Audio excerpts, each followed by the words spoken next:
Merci, Monsieur le maire, mes chers collègues. Donc, ce vœu concerne un dossier emblématique. C'est les locaux des anciens élèves de l'école polytechnique dans le 5e arrondissement, vous savez, la fameuse boîte à claques. Donc, cette boîte à claques appartient à Polytechnique, qui est un établissement public de l'État, et ça a son importance. Au milieu du bâtiment, il y a un petit espace vert qui était un espace vert protégé.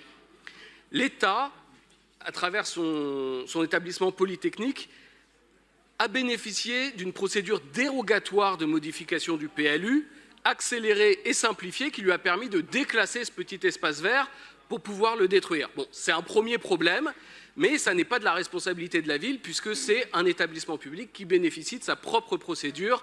Comme on l'a vu tout à l'heure, nous n'avons qu'un avis à rendre. Bon, jusqu'à là, c'est embêtant, mais sans plus. Là où il y a un vrai problème, c'est que, sorti du chapeau, au dernier moment, alors que jamais dans la procédure son nom n'est apparu, LVMH récupère le permis de construire obtenu grâce à cette procédure dérogatoire et construit son centre de conférences international sur lequel elle aura la mainmise sur la programmation. 30 millions d'euros. Ça pose beaucoup de problèmes. Le premier, juridique. Est-ce qu'une société commerciale privée peut bénéficier d'une procédure de modification qui ne peut bénéficier normalement qu'aux personnes morales de droit public?